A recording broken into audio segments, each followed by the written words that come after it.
नाम करतो. करमाळ्याचा आज आपला महायुतीचा उमेदवार दिग्विजय बागल आणि दुसऱ्या ताई आहेत ना आपल्या कुठल्या मिनलताई साठे या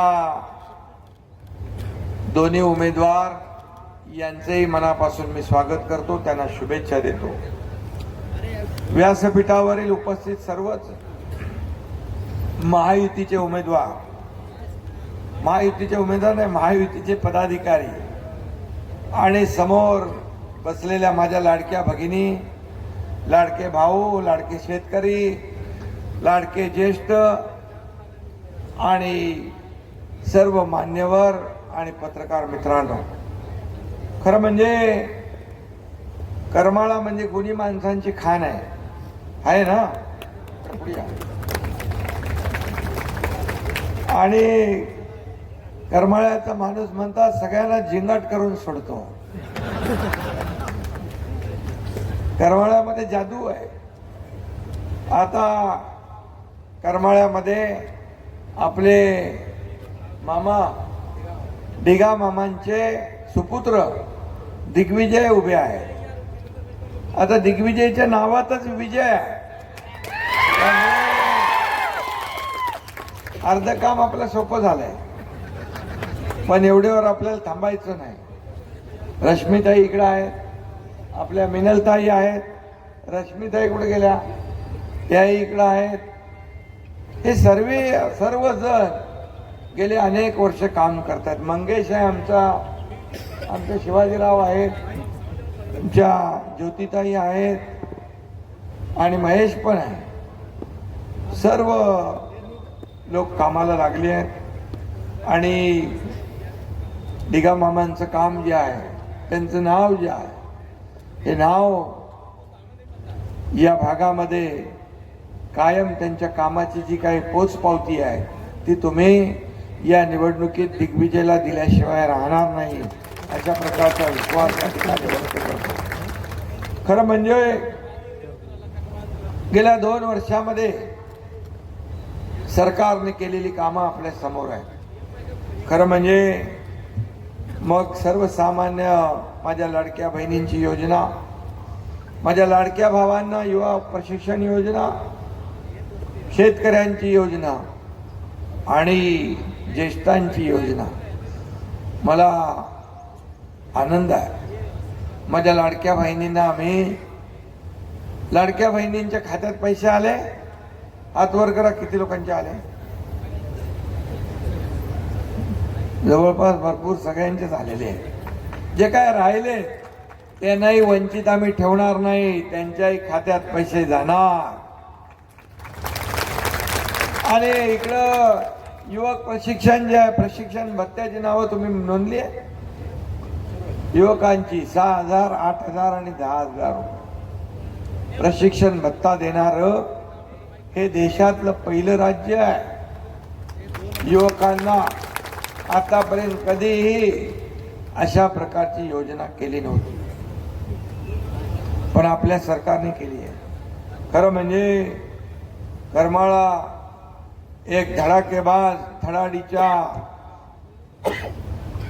लोकांचा करमाळा आहे आणि मला समाधान आहे की गेल्या 2-2.25 वर्षामध्ये आम्ही महायुती म्हणून राज्यात केलेलं काम, राज्यामधले अनेक प्रकल्प बंद पाडले जे 2014 ते 2019 देवेंद्रजींच्या काळात सुरू झालेले, ते महाविकास आघाडी आल्यानंतर बंद झाले. जलयुक्त शिवार योजना असेल, दुष्काळ भागातला पाणी पुरवठा असेल, परंतु आपलं सरकार आल्यानंतर या सर्व योजना पुन्हा आम्ही सुरू केल्या. आणि योजना सुरू नाही, फक्त योजना नाही तर कल्याण या प्रकल्प सुरू केले आणि त्याचबरोबर सर्वसामान्य माणसाच्या कल्याणकारी योजना पण आम्ही सुरू केल्या. लाडक्या बहिणीला विरोध केला. काय 1,500 रुपये देताय, काय विकत घेताय, काय लाच देताय असं हिणवलं गेलं. मी आपल्याला एकच सांगतो, सोन्याचा चमचा घेऊन जन्माला आलेले पैशाच्या राशीत लोळणाऱ्या लोकांना 1500 रुपयाची किंमत काय करणार? ती माझ्या लाडक्या बहिणीला, गोर गरीब जनतेला कळते. मी देखील एक शेतकऱ्याचा मुलगा, सर्वसामान्य कुटुंबातून आलोय. मी पाहिलेत ते दिवस. माझी आई पण कसं घर चालवायची, कसा महिना चालवायची, कशी काटकसर करायची, दुधाचे पैसे, शाळेची फी, राशनचे पैसे कसंच करायचे. कसरत मी पाहिली आहे, डोळ्यात तकमक मी पाहिली आहे. आणि म्हणून जेव्हा माझ्याकडे अधिकार येतील त्यावेळेस मी राज्यातल्या माझ्या बहीण भावांना, शेतकऱ्यांना, ज्येष्ठांना काही ना काही देईन असा संकल्प मी मांडला होता. मग माझ्या दोन्ही उपमुख्यमंत्री देवेंद्रजी, अजितदादांना सांगितल्यानंतर योजनाच आम्ही सुरू केली. योजनेमध्ये खोडा किती लोकांनी घातला. कोणी कोर्टात गेलं, मुंबई उच्च न्यायालयात गेलं, कोर्टाने दिले एक मुस्काटा त्यांच्या लावून जवळ पळा आणि स्टे दिला नाही. मग नागपूरच्या कोर्टात गेले, महाविकास आघाडी, वडपल्लेवार त्याचं नाव आहे. काय करताय? कुणाच्या तोंडचा घास हिरावताय? माझ्या लाडक्या बहिणींच्या जीवनामध्ये काहीतरी आम्ही देण्याचा प्रयत्न करतोय. लाडक्या भावांना देखील आज आम्ही 8,000, 6,000, 10,000 ही योजना आपण आणली. आज शेतकऱ्यांना 12,000 रुपये आपण देतोय. आता 12चे 15,000 होणार आहेत शेतकऱ्यांचे. आणि शेतकऱ्यांचा कर्ज माफीचा निर्णय आम्ही घेतला. परवा कोल्हापूरला आम्ही 10 कलमी 10 सूत्री कार्यक्रम जाहीर केला. तो तर फक्त ट्रेलर आहे, पिक्चर अभी बाकी आहे. आणि लाडक्या बहिणींना मी म्हणालो होतो, तुम्ही ताकद दिली तर तुमच्या आम्ही 1500वर ठेवणार नाही. आम्ही कोल्हापूरच्या सभेत 2100 रुपये हा जाहीर केला. आता माझ्या लाडक्या बहिणींना 2100 रुपये मिळतील. आम्ही जे बोलतो ते करून दाखवतो. त्याचबरोबर शेतकऱ्यांना कर्ज माफी करून टाकली. शेतकरी सन्मान योजनेला 12,000चे 15,000 आपण करतोय. प्रत्येकाला भुकेलेला अन्न आणि निवारा, रोटी, कपडा और मकान देण्याचं काम हे तुमचं सरकार करणार आहे. तुमचं सरकार करणार आहे. वृद्ध माणसं जे आहेत, आपले ज्येष्ठ लोक, त्यांना 1500च्या ऐवजी 2100 रुपये पेन्शन देण्याचा देखील निर्णय आपण घेतलाय. जीवनावश्यक वस्तूंचे भाव 1995ला बाळासाहेबांनी स्थिर ठेवले होते, ते आम्ही स्थिर ठेवण्याचा निर्णय घेतला. त्याचबरोबर 25 लाख रोजगार निर्मिती करण्याचा निर्णय आम्ही घेतलाय. 10 लाख विद्यार्थ्यांना 10,000 प्रमाणे विद्या वेतन देण्याचा आम्ही निर्णय घेतलाय. कारण सर्वसामान्य सुशिक्षित बेरोजगार हाताला काम मिळालं पाहिजे. 45 गावात पानंद रस्ते आपल्याला करायचे आहेत. म्हणजे शहराचा विकास होतोय, खेड्याचाही झाला पाहिजे, गावाचाही झाला पाहिजे. ग्रामीण भागात पानंद रस्ते होतील, शेतकऱ्यांना त्याचा फायदा होईल. अंगणवाडी आणि आशा सेविकांना महिन्याला 15,000 रुपये वेतन देण्याचा निर्णय आम्ही घेतलेला आहे. त्या पण काम करतात, सेवा करतात. आणि सगळ्यात महत्वाचं म्हणजे शेतकऱ्यांना आपण 7.5 HP पंपाच्या मोटरचं बिल तर माफ केलंच आहे. ते बिल आपल्याकडे आलं का? 0 सुरुवात झाली. आणि आता जे इतर लोकांचं बिल येतं त्याच्यात पण 30% कपात करून बिल देण्याचा निर्णय आम्ही घेतला.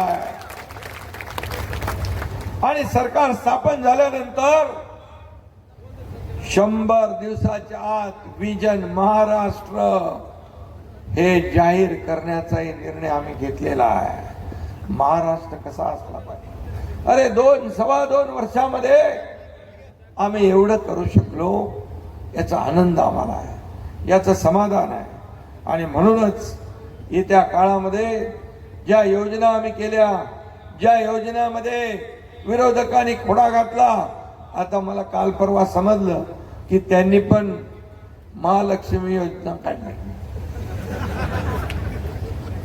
म्हणजे एकीकडे विरोध करायचा, कोर्टात जायचं, म्हणायचं सरकारकडे पैसे नाहीत, सरकार कंगाल झालंय.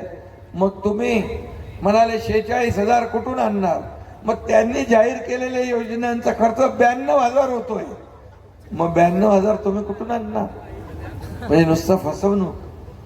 पण राजस्थान मध्ये फसवलंय, कर्नाटक मध्ये फसवलंय, हिमाचल मध्ये तुम्ही फसवलंय. निवडणुकीला सामोरे जाताना आम्ही हे देणार, ते देणार, अमक देणार, निवडून आल्यावर म्हणतात आमची प्रिंटिंग मिस्टेक झाली, पैसे नाही, केंद्राने पैसे द्यायचे. हे अशा फसवणाऱ्या लोकांना तुम्ही आल्यानंतर जा विचारा, तुम्ही का आमच्या लाडक्या बहिणींच्या विरोधामध्ये कोर्टात गेला, याचा आधी उत्तर द्या आणि मग म्हणायचं या. काही लोक म्हणतात की शेतकऱ्याच्या सोयाबीनचे पैसे, कापसाचे पैसे, या ठिकाणी योजनांचे पैसे बंद करून लाडक्या बहिणींना दिल्या. मी माझ्या लाडक्या बहिणी आणि शेतकऱ्यांना सांगू इच्छितोय, प्रत्येकाच्या योजना चालू आहेत. प्रत्येकाच्या, कुणाची योजना आम्ही बंद केली नाही, कुणाचंही काढून घेतलेलं नाही. माझ्या लाडक्या बहिणींचा हिस्सा जो आहे, हा अधिकार आम्ही त्यांना दिलाय. का देऊ नये? का इतके वर्ष कुठल्याही सरकारने हा निर्णय घेतला नाही? आज माझ्या लाडक्या बहिणींना आर्थिक स्वातंत्र्य मिळवून दिले. आज त्यांच्या खात्यात स्वतःचे पैसे 7,500. आता तुम्हाला सांगतो, काही पण त्या विकत घेऊ शकतात, मुलांना खरेदी करू शकतात. सासू सासऱ्यांकडे त्यांना काही मागण्याची गरज नाही, नवऱ्याकडे मागण्याची गरज नाही. आता नवरा उलट बहिणीकडे माझ्या मागे. आणि माझ्या सगळ्या भाऊजींना पण माझं सांगणं आहे, तुम्ही देखील आता महिलांचा सन्मान, आत्मनिर्भर, आज प्रधानमंत्री महोदयांनी अनेक योजना केल्यात. लखपती दीदी, ड्रोन दीदी, जनधन योजना, स्वनिधी योजना, महिलांना आत्मनिर्भर, आत्मसन्मान देण्यासाठी त्यांनी योजना केल्या. आज मला सांगा, घरात कुटुंबात पण माझ्या बहिणींचा आत्मसन्मान वाढलाय, कारण तिच्या खात्यात पैसे येत आहेत. आज तिच्या हक्काचे पैसे आहेत. पूर्वी कुठेही जायचं असेल तर पैसे पुढे हात करायला लागायचा, आता लागतो? आता नाही लागणार. एसटी मध्ये पण 50% दिले सवलत. एसटी मध्ये पण आमच्या बहिणी, आमच्या भाऊजींना सांगतात, तुम्ही थांबा, मी अर्ध्या तिकिटात जाऊन येते, बाजार करून येते, पैसे वाचताय. आणि तेव्हा आम्हाला एसटी म्हणाले की एसटी वाले, एसटी तोट्यात आहे, अजून तोट्यात जाईल. अरे मी तोट्यात जाते का खड्ड्यात जाते बघू तरी. आणि मग केल्यानंतर एसटी भराभरा फायद्यात आली आणि माझ्या बहिणींचा प्रवास वाढला. आणि म्हणून मी आपल्याला एवढंच सांगेन की हे सरकार देणार आहे, हे सरकार घेणार नाही. हप्ते भरणार आहे. 5 हप्ते माझ्या लाडक्या बहिणींच्या खात्यात आम्ही भरले. पूर्वीचं सरकार हप्ते घेणार होतं आणि हप्ते घेऊन जेलमध्ये जाणार होतं. आताच सरकार हप्ते भरणार बहिणींच्या खात्यात. हा बदल आहे. आता म्हणतात की सरकार आमचं येऊ द्या आणि मग या जेवढ्या योजना केल्यात, शेतकऱ्यांच्या योजना, माझ्या लाडक्या भावांच्या, लाडक्या बहिणींच्या, मुलींना उच्च शिक्षण देण्याच्या, या सगळ्या योजनांची आम्ही चौकशी करू आणि जे दोषी आहेत त्यांना जेलमध्ये टाकू. अरे हा एकनाथ शिंदे आहे, कसल्या पोकळ धमक्या देत आहे. हा संघर्ष करून इथपर्यंत आलाय, आंदोलन करून जेल भोगून इथपर्यंत आलाय. तुमच्यासारखा घरात बसून आदेश देणारा मुख्यमंत्री नाही, कार्यकर्त्याच्या पुढे उभा राहून आंदोलन करणारा एकनाथ शिंदे. आणि माझ्या लाडक्या बहीण भावांसाठी जेलमध्ये जावं लागलं तर एकदा नाही 100 वेळा जेलमध्ये जायला तयार आहे. पण मला माहित आहे, माझ्या लाडक्या बहिणी आणि लाडके भाऊ त्यांचं सरकार काय येऊ देणार का देणार आहे? त्यामुळे योजना आपल्या चालूच राहणार. आणि मी तुम्हाला शब्द देतो, जसं 20 तारखेला मतदान होईल, आचारसंहिता संपते, ताबडतोब डिसेंबर मधले पैसे तुमच्या खात्यामध्ये जमा केले जातील, हप्ता भरला जाईल. आणि याची सगळी तजवीज केलेली आहे. महाराष्ट्र मोठं राज्य आहे आणि म्हणून एकीकडे प्रकल्प, दुसरीकडे कल्याणकारी योजना. काल परवा दिल्लीचे राजकुमार आले होते उंटावरून, म्हणाले तिथं संविधानाचा विषय काढला, लाल डायरी दाखवली संविधान. आता आपलं संविधान लाल कलरचं असतं का? त्याच्या आतमध्ये कोरे कागद होते, कोरे पाणी होते. किती खोटं बोलणार. संविधानाचा फेक नरेटिव्ह लोकसभेला तुम्ही मांडला, सगळ्यांना घाबरवलं, आदिवासींना घाबरलं, ख्रिस्ती बांधवांना घाबरलं, मुसलमानांना घाबरलं. इथं मुस्लिम महिला माझ्या आलेल्या आहेत. उस वक्त डराया संविधान बदलेंगे, आरक्षण चले जाएगा, मुसलमानों को डराया और वोट ले लिए. जब भी जरूरत पड़े तो हाथ ऊपर करते हैं. अरे वोट लेने के बाद उनके पीछे खड़े रहने की हिम्मत दिखानी चाहिए. मैं इतने दावे के साथ कहता हूं, आज हमारे हर योजना में कोई जाति पाति नहीं है. हिंदू भी है, मुसलमान भी है, सिख भी है, ईसाई भी है. सभी लोगों को हमने दिया है. आम्ही जातीपातीचं कुठलंही राजकारण केलं नाही. मोदीजी 80 कोटी लोकांना धान्य देता, त्याच्यामध्ये कधी ठरवलंय हा मराठी याला द्या, हा गुजराती याला देऊ नका, हा पंजाबी याला द्या, हा मुसलमान याला देऊ नका असं बोलतात. आणि लाडक्या बहिणी योजनेमध्ये पण सगळ्यांना मिळाले ना लाभ. जातीपातीचं काय राजकारण आहे? आपको भी मिला लाभ.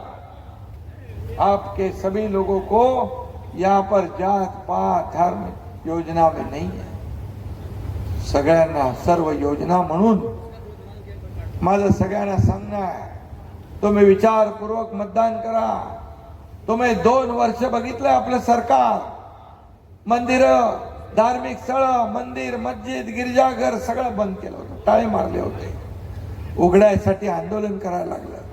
सण उत्सव बंद होते. तिकडे जपानमध्ये कोविड वाढलं की इकडे लॉकडाऊन व्हायचं. आम्ही कोविडला तर आल्या आल्या पळवून लावला. बिलकुल बोललो थारा नाही द्यायचा. अरे कोविड करून पोटाची खळगी भरायची आहे की नाही? कोविड करून कोविडच्या आत्मा मागे लपणारे तुम्ही, आणि सगळ्यांना तुम्ही स्वतः घरी बसून काय राज्य चालतं काय? मी जेव्हा रस्त्यावर फिरतो, इरशाळवाडी सारखी दुर्घटना पाहतो, मी शेतकऱ्याच्या बांधावर जातो, तेव्हा म्हणतात हे काय मुख्यमंत्र्याचं काम आहे? मग काय घरी बसायचं मुख्यमंत्र्याचं काम आहे काय?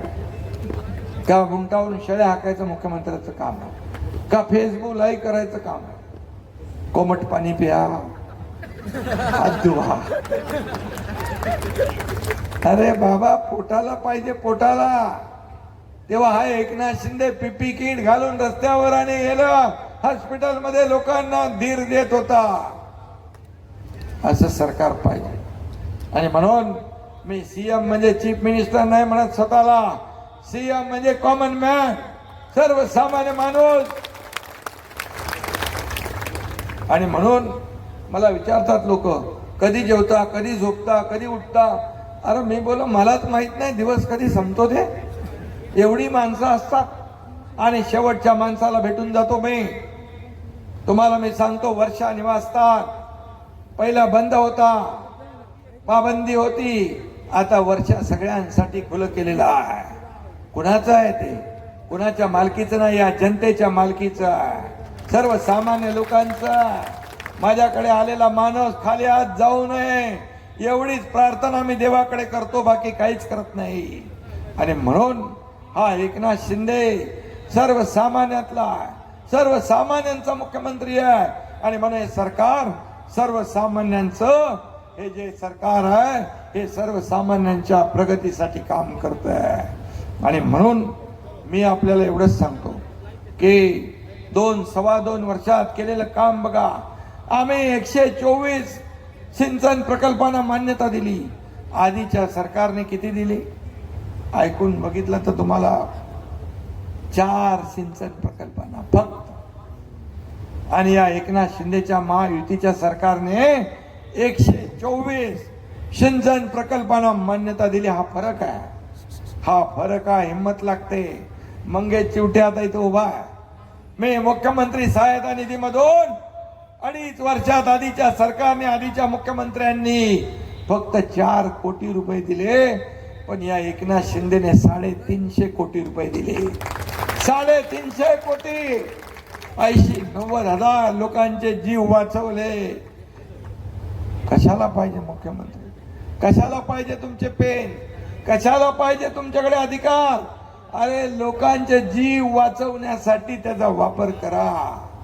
तो मी केलाय, तो मी केला. म्हणून एवढ्या कमी वेळात होऊन जाऊ दे 2.5 वर्षाचं तुमचं कामाचं मोजमाप आणि 2-2.25 वर्षाचं आमच्या कामाचं मोजमाप. होऊन जाऊ द्या. दूध का दूध, पाणी का पाणी. हा हिम्मत. रिपोर्ट कार्ड सादर आम्ही केलं, रिपोर्ट कार्ड सादर आम्ही केलं. आणि तुम्ही सांगा तुम्ही काय केलं? किती योजना बंद पाडल्या, किती प्रकल्प बंद पाडले, किती योजनांना चालना दिली सांगा. सगळीकडे स्पीड ब्रेकर टाकून ठेवले, सगळे बंद केले. आणि म्हणून मी एवढंच सांगतो, फेक नॅरेटिव्हवर जाऊ नका. आता पुन्हा दिल्लीवाले संविधान करू लागलेत.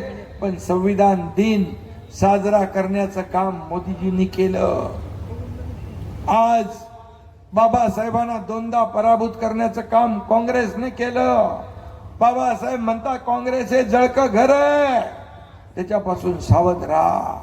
आणि म्हणून मी सांगतो, जब तक सूरज चांद रहेगा बाबा साहेब का संविधान बना रहेगा. हा विश्वास तुम्हाला देतो. आणि म्हणून कुणावर विश्वास ठेवू नका. येतील तुमच्याकडे, परंतु तुमचं 5 वर्षाचं पुढचं मुलाबाळांचं आयुष्य, तुमचं आयुष्य सुखी झालं पाहिजे. कारण आम्ही ज्येष्ठांना मुख्यमंत्री तीर्थदर्शन योजना पण सुरू केली. इकडे काय भरले की नाही फॉर्म तुम्ही? त्या योजनेमध्ये तुम्हाला देशभरामध्ये कुठेही जाता येतं. सर्व धर्मियांसाठी आहे. आणि म्हणून मी एवढंच सांगेन. त्याचबरोबर इथं रिटेवाडा उपसा सिंचन ते देखील पूर्ण करण्याचं काम आपलं सरकार करेल. सर्वेक्षण करण्याचा आदेश आपण दिलेले आहे. आणि त्याचबरोबर या ठिकाणी काही मागण्या दिग्विजय बागल यांनी रोजगार, शिक्षण, आरोग्य यंत्रणा उभी करताय तुम्ही, त्याला मदत करू. ताकद माझी पूर्ण तुमच्या मागे आहे. मी एकदा ताकद देतो तो पूर्ण ताकद देतो.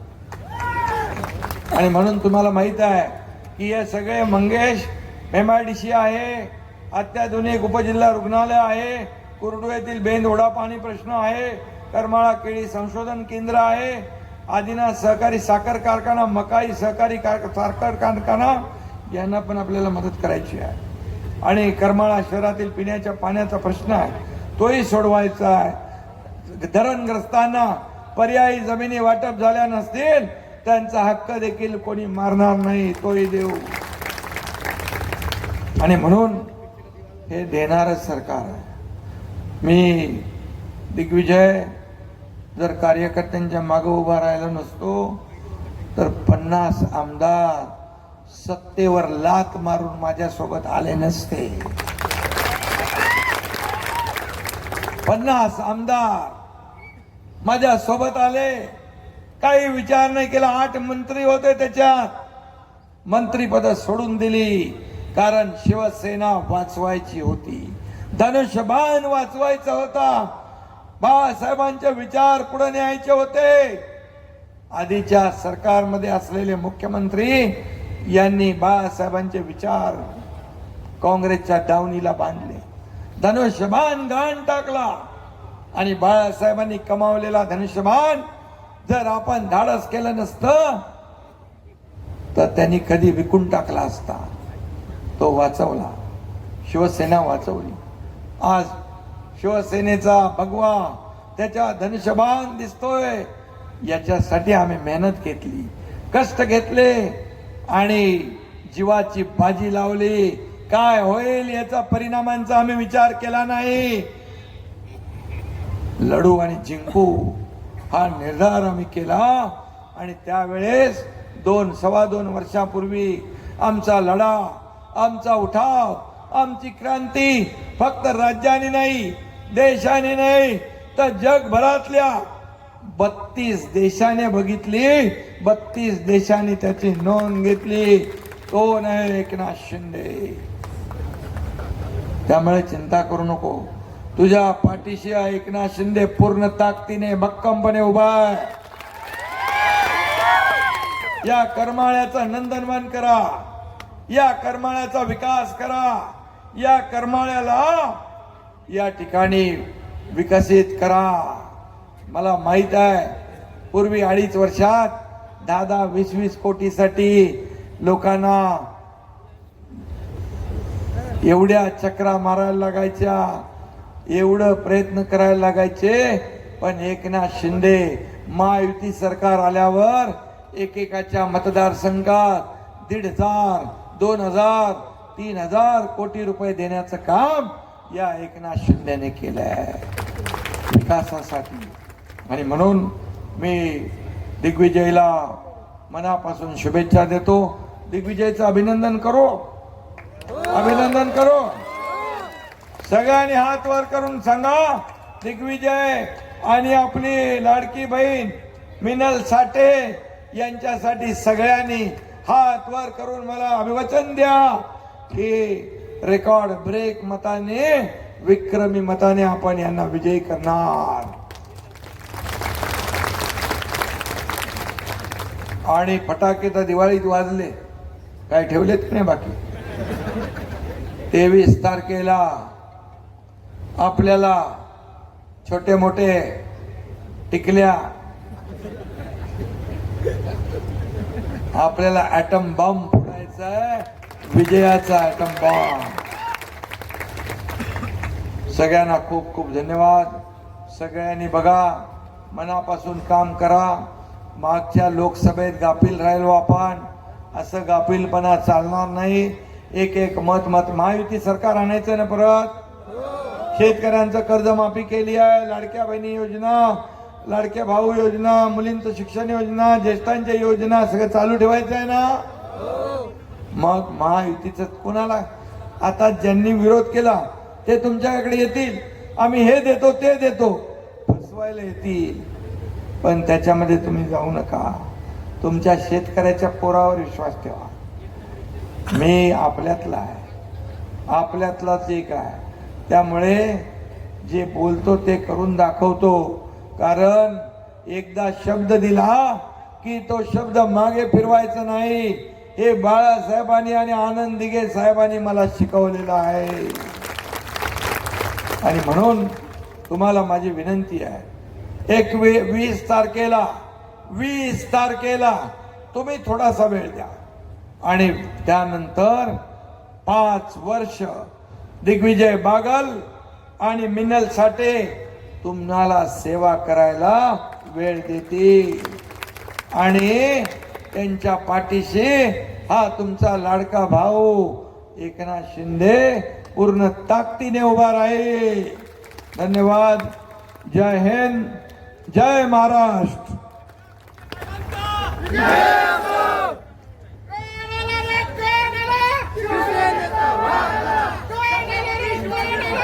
आजच्या या 200